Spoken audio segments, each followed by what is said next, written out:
జానకి ఇంకెక్కడుంది? అక్క వెళ్ళిపోయిందండి. పాలక పాలేరుతో అండి. వెళ్లే ముందు ఉత్తరం రాసిచ్చింది, చదవమంటారా? ఏముంది అక్కడ చదవడానికి? మీ మనసులో చాలా మంది ఆడవాళ్ళకి ఖాళీ ఉందేమో కానీ బెడ్రూమ్ లో మంచంలో మట్టికి ఖాళీ లేదండి, అందుకే పోతున్నా అని రాసుంటది. అంతేనా వదినా? నువ్వుండు. ఉమ్మా అమ్మ, ఎంత పరువు తక్కువ, ఎంత పరువు తక్కువ. ఎవరి గదులో వాళ్ళు తలుపులేసుకోమని కేకలేశారు, మరిది గారు చెయ్యేశారని తరిమేశారు. పరువు ప్రతిష్ట మన ఇంటికేసిన సొన్నం అన్నారు.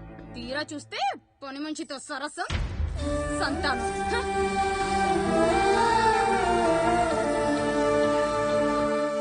పని చేయించుకుని డబ్బులు ఇవ్వాలి గాని బిడ్డల్నిస్తారని నేనెక్కడా వినలేదమ్మా ఈ చోద్యం. ఇంకా మీరు ఆపుతారా? మీరేంట్రా ఏం మాట్లాడరు? ఏం మాట్లాడాలమ్మా? తమ్ముడు తప్పు చేశాడని పట్టుకుని కొట్టారు. అదే తప్పు ఆయన గారు చేస్తే మాత్రం ఆయన ఒక్క మాట కూడా అనకూడదా? అంటే అమ్మా, రేపెప్పుడైనా మాకు కూడా ఇంకో ఫ్యామిలీ పెట్టుకోవాలని కోరిక కలిగినప్పుడు అప్పుడు నువ్వు చేసిన పనే మేము చేసావు నాన్న అని చెప్పడానికైనా ఇప్పుడు మాట్లాడాలి కదమ్మా. కావాలనుకున్నప్పుడల్లా అమ్మని తెచ్చుకున్న ఆయనకి తమ్ముడికో ఆడతోడు కావాలని తెలీదా? రోజు బట్టలపి స్నానం చేస్తాడు కదా. తమ్ముడు బాగా ఎదిగాడని అర్థం కాలేదా?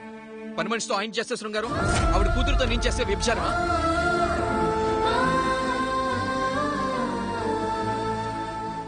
మాట్లాడవేంట్రా కాముడు? నువ్వు కూడా నా చొక్కా పట్టుకుని అడగరా? బాబుగారు అడగరా? అడుగు. నా భార్యకు పుట్టిన బిడ్డ నీ పోలికలతో పుట్టాడు, ఏం చేసావని అడగరా? బాబుగారు అడుగు. ఏమడగమంటారు బాబుగారు? నాకు మీ తమ్ముళ్ళకున్నంత జ్ఞానం లేదు. మా ఇంట్లో ఉండేది నలుగురు, కానీ బాత్రూంలో ఉండేది సబ్బు బిళ్ళ ఒక్కటే. నేను స్నానం చేసిన తర్వాత నా భార్య కూడా ఆ సబ్బుతోనే స్నానం చేస్తుంది. నా భార్య ముట్టుకుందని సబ్బు బిళ్ళ మీద కోపడతామా? ఆ బిళ్ళ కరిగే వరకు, మా మురికి వదిలే వరకు మీరేనయ్యా మా సబ్బు బిళ్ళ. మీ గేదెల్ని కడిగితే తప్పులేని నా పిల్లాని చేతులు మిమ్మల్ని ముట్టుకుంటే మాత్రం తప్పుంటున్నారే. వీళ్ళ ఉద్దేశంలో మీరు పశువు కంటే హీనమనా? ఏమిటి అన్యాయం? నా వరకు ఆ బిడ్డ నా దేవుడిచ్చిన ప్రసాదం. అది పూజారి ఇచ్చాడా ఇంకోటి ఇచ్చాడా నాకు అనవసరం. అయినా పూజారి పొంగలి పెట్టకపోతే దేవుడి మీద కోపం ఎందుకయ్యా? ఏమో, మా కోసం చెమట చిందించి పనిచేసే ఈ కాముడికి నేను చెమటోడ్చి ఒక బిడ్డను ప్రసాదిద్దామని మీరు అనుకున్నారేమో. ఇందులో కూడా నా మంచే కదయ్యా మీరు ఆశించారు. కానీ వీళ్ళు మీ ఔన్నత్యాన్ని ఎప్పటికీ అర్థం చేసుకోలేరయ్యా, అర్థం చేసుకోలేరు.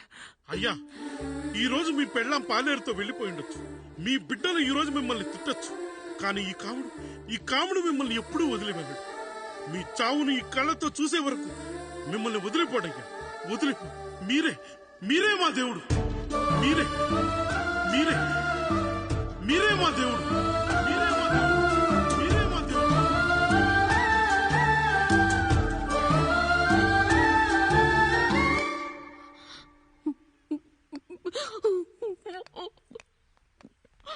చిన్నయ్య కాఫీ. చిన్నయ్య కాదు, చిన్నోడు. నేను మీ అక్క కొడుకును. నువ్వెందుకు ఏడుస్తున్నావమ్మా? చిన్నోడా, పెద్దయ్య గురించి అలా మాట్లాడకయ్యా. పెద్ద మనిషి, డబ్బుంటే గుడి కట్టాలి, బడి కట్టాలి. వెళ్ళిన చోటల్లా కనిపించిన దానికల్లా బిడ్డలు నెచ్చుకుంటూ పోరు. ప్రతి ఊళ్ళో చెట్లు నాటించడానికి వాడేమన్నా అశోకుడా? గుప్పెడంత ఉల్లిని కోస్తేనే కన్నీళ్లు వస్తాయి. బారెడంత నా తల్లి మనసు కోసాడు. వాడి కన్నీళ్లు కాదు, రక్తం రావాలి, వచ్చేలా చేస్తా.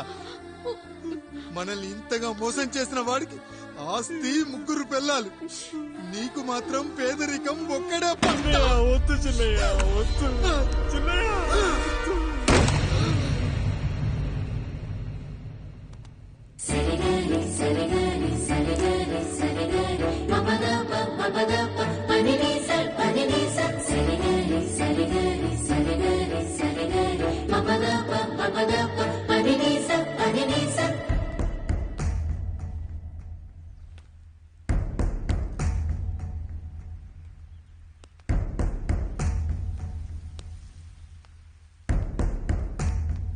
నాన్న, నాన్న. బాబుగారు, బాబుగారు కాదు నాన్న, నేను నీ బాబు నాన్న. మీరు మా పెద్దయ్య బిడ్డ కదయ్యా. కష్టపడి రైతు దుక్కి దున్ని కోత కోస్తే విత్తనాల ఫ్యాక్టరీ వాడొచ్చి ఈ పంట నాది అంటే ఒప్పుకుంటావా నాన్నా? ఈ భూమి నీది, ఈ పంట నీది. నేను నీ బిడ్డను నాన్నా, నీ బిడ్డను. కానీ ఆ రూపం, ఈ ముఖం ఒక్కడే వాడిది నాన్న. కింద బాడీ చూడు, ఇద్దరం ఒకేలా లే. నేను నీ బిడ్డను నాన్న. బాబు, నాన్న, బాబు, నాన్న, ఒక్కసారి నన్ను ఎత్తుకో నాన్న.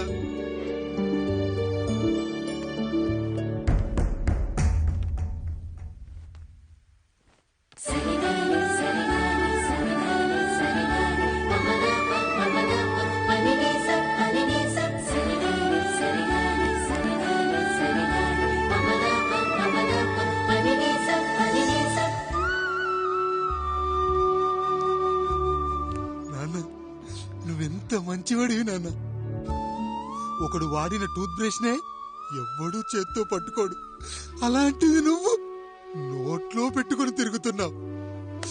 అమ్మ ఎంత అదృష్టవంతురాలు నాన్న, ఎంత అదృష్టవంతురాలు. చాలు బాబు, ఇది చాలు. చాలదు నాన్న, ఆ రాయుడు లెక్కేంటో తేలుస్తా.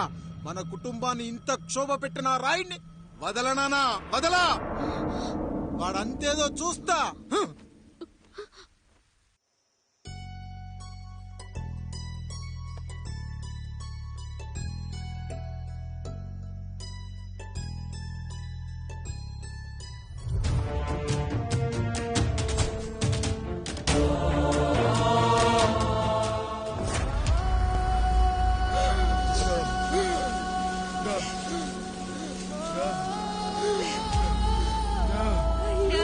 చూడండి అయ్యా, వీళ్ళని చూసాకైనా మీ మనసు కరెక్ట్ లేదా?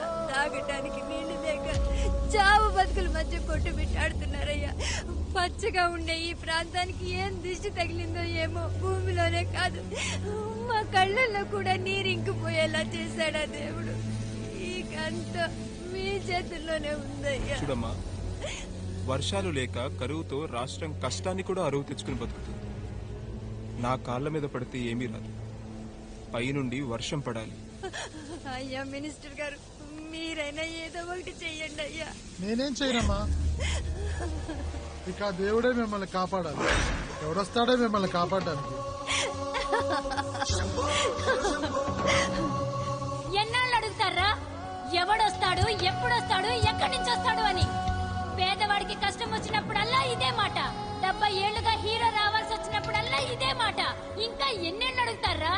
ఎవడొస్తాడే మిమ్మల్ని కాపాడడానికని మీరు మమ్మల్ని అడగటం, వస్తాడ్రా అని మేము మీకు చెప్పటం. అయినా సరే మళ్ళీ మీకోసం ఇంకోసారి చెప్తున్నాను, వస్తాడు. ఆకాశాన్ని చింపుకుంటూ వస్తాడు, నేలను పగలగొట్టుకుంటూ వస్తాడు. ఎవడు? దేవుడు. దేవుడా? రాయికి వరమిచ్చిన రాముడి దేవుడైతే, ద్రౌపదికి చీరిచ్చిన కృష్ణుడి దేవుడైతే, ఈ ఊరికి ఆయనే దేవుడు. ఆ దేవుడికి ఇంకో పేరే రాయుడు, పాపారాయుడు. పాపారాయుడు.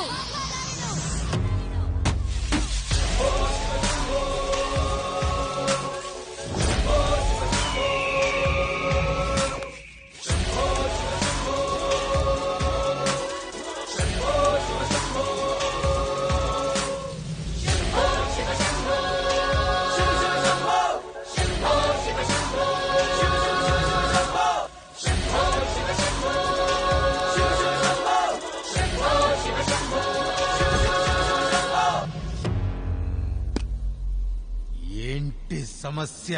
అయ్యా, ఊరికి కరువు వచ్చింది. అదిగో ఆ నలుగురు దాహంతో చనిపోతున్నారయ్యా.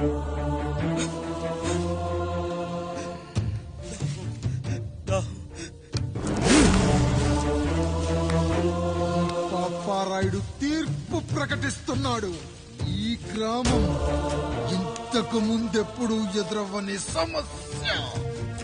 అందుకే ఈ సమస్యని నా సర్వేంద్రియాలను కేంద్రీకరించి, నవరంధ్రాలను బిగించి ఆలోచించి ఈ నా తీర్పు ప్రకటిస్తున్నాను. దాహంతో అలమటిస్తున్న ఆ నలుగురికి వెంటనే బావులు తవ్వించి వాళ్లకు నీళ్ళివ్వండి. అంత సమయం లేదయ్యా. మరో 5 నిమిషాల్లో వారి చేత నీళ్లు తాగించిపోతే చచ్చిపోతారయ్యా. పూజారి, మరేంటిప్పుడు దీనికి పరిష్కారం? నృత్యం. సంగీతానికి శిలలు, నృత్యానికి మేఘాలు కరుగుతాయని శాస్త్రం చెబుతుంది. ఆ నాట్యానికి ఆకాశం కరిగి వెంటనే వర్షం పడాలి. అందుకు ఆ నటరాజైన శివుడే మార్గం చూపించాలి.